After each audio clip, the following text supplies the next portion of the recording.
আমি একটু আমি একটু মায়ের সাথে কথা বলে আসি। পারে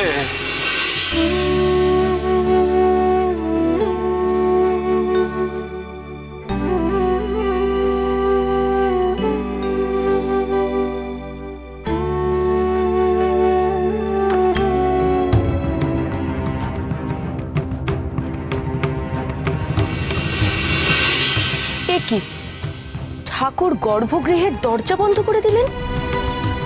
এ কি আচরণ ঠাকুরের? ফুল বৌঠান, আপনি ঠাকুরের আচরণে একদম অবাক হবেন না। ঠাকুর এখন সত্যি সত্যি মায়ের সাথে কথা বলবে। চলুন চলুন আমরা এখন এখান থেকে যাই। মা বিপত্তারিণীর সঙ্গে ঠাকুর এখন কথা বলবেন? সত্যি? ঠিক আছে, আমি তাহলে এখন অন্দরে যাচ্ছি। বেশ, আসুন।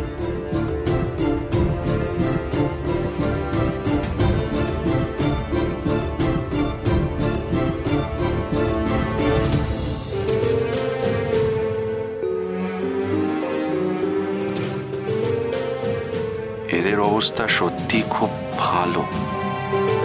আর অবস্থা ভালো বলেই কি বাড়ির কর্তা এমন অহংকারী? আমার প্রাসাদখানা দেখেছো তো? দেউড়ি খানা যা বানিয়েছি না, দেখলে কলকাতার বড় বড় বাবুদের চোখ একবারে টেরা হয়ে যায়। হ্যাঁ, কিন্তু কিন্তু বামদেব ঠাকুর কি পারবে এরকম একটা অহংকারী মানুষকে ধর্মে ফেরাতে? ঠাকুরকে ঠাকুরকে এমন চিন্তিত লাগলো কেন?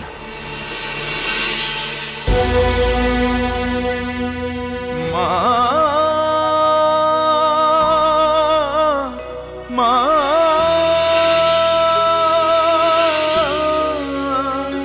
মা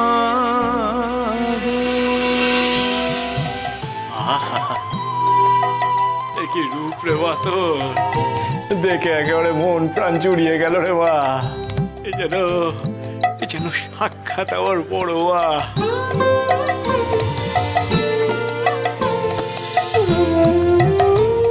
মারে মারে, দেখা দিবি না রে মা? হ্যাঁ, আমার যা তর্স হয়েছে না রে মা। দেখা দে রে মা, দেখা দে, দেখা দে।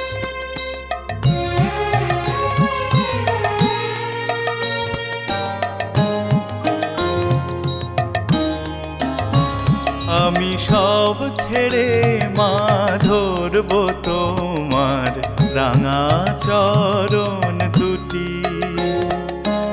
এই তো আমার ব্রত, আমি আর নই তো রাজি শূন্য হাতে ঘুরতে অবিরত।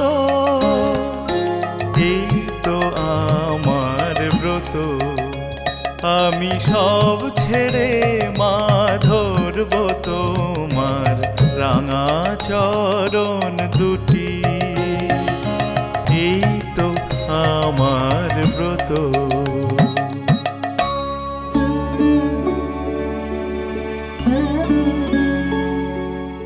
দেখা দে রে মা, দেখা দে, দেখা দে।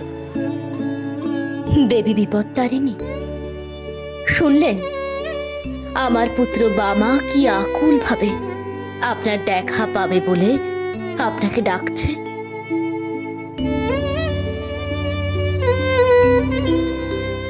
দেখা দে রে মা, দেখা দে।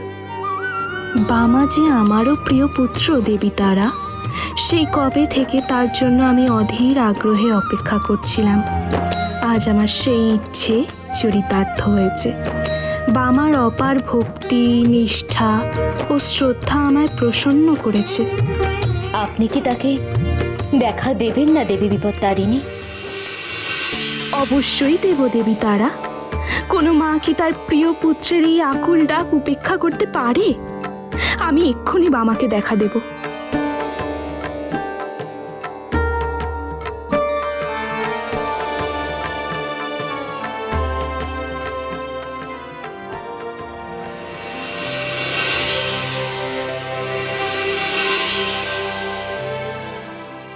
বামা, या देवी सर्वभूतेषु शक्तिरूपेण संस्थिता नमस्तस्मै नमस्तस्मै नमस्तस्मै এর নাম বাবা, এর নাম গো। সেই কবে থেকে তোর অপেক্ষায় বসে আছি। কবে আসবি তুই, শুধু অপেক্ষাই করে গেছি। অবশেষে আজ তুই এলি, আর আমার প্রতীক্ষার অবসান ঘটল। এর নাম গো মা, এর নাম গো। মারে, তুই এখানে মা বিপত্তারিণী রূপে বিরাজমান, কিন্তু আমি জানি তুই হলে গিয়ে আমার বড় মা, আমার মা তারা।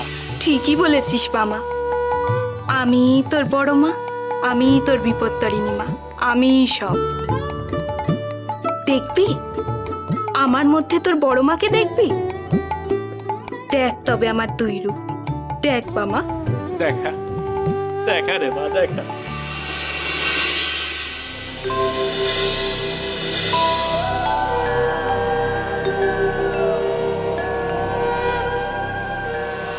বাবা,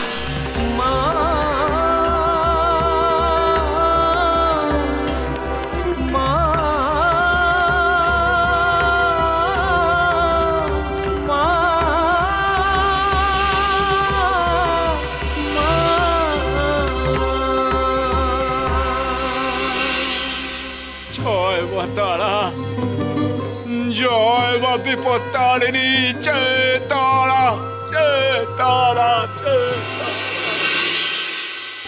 আরে, এ কি দৃশ্য দেখালি রে মা আমায়! এমন দৃশ্য যে আমি জন্ম জন্মান্তরেও ভুলবো না রে মা। আহা!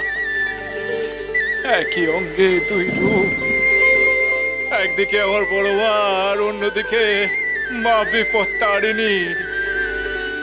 আমার জন্ম আর সার্থক হয়ে গেল রে মা, আমার কলকাতা আসা আর সার্থক হয়ে গেল রে মা। এক মাকে দেখতে এসে আজ আমি তুই মায়ের দর্শন পেলাম রে। কিন্তু এই রূপে আমি যে এখানে ভালো নেই রে বামা। ভালো নেই কেন রে মা? মা তারা রূপে আমি তারাপীঠে যেমন ভক্তি ভালোবাসা পাই, এখানে তেমন পাই না রে। একমাত্র এ বাড়ির গৃহিণী মহামায়া ও তার কন্যা সুলক্ষণা ছাড়া আমার দুয়ারে আর কেউ আসে না। না তার স্বামী, না তার পুত্র। এরা বড় অবহেলা করে রে আমায়, বড় অনাচারী। এই না গো বাবা, হ্যাঁ, ঈশ্বরে আমি বিশ্বাস করি না, আর আপনার এই পুজো অর্চনায় আমার কোনো আগ্রহ নেই। তা আপনি পাথরের মূর্তিতে মা তারার প্রাণ প্রতিষ্ঠাও তো দেখেছেন, চাক্ষুষ দেখেছেন সেই দেবীকে? মারে, এ বাড়িতে পা রেখেই আমি বুঝতে পেরেছি রে মা যে এরা বড় অহংকারী। তাদের হাবে ভাবে কথাবার্তায় তা যথেষ্ট প্রকাশ পায় রে মা, কিন্তু কিন্তু কোনো অনাচার তো আমি এখনো অব্দি দেখিনি রে মা। তোর তো দেখার চোখ আছে রে বাবা, একটু ভালো করে দেখ, তাহলেই বুঝতে পারবি।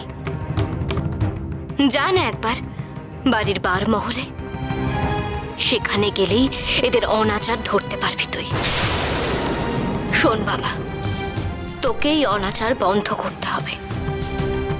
এ বাড়ির সকলকে সৎ পথে, ভক্তির পথে ফেরাতে হবে তোকে। তবেই মহামায়ার সংসারে মঙ্গল হবে, আর আমি এই সংসারে নির্বিঘ্নে বাস করতে পারব। মারে, আর তা যদি না হয়, তবে আমার এই সংসার ছেড়ে, মহামায়ার গড়ে দেয়া এই মন্দির ছেড়ে চলে যেতে হবে রে বামা। মহাতীর্থা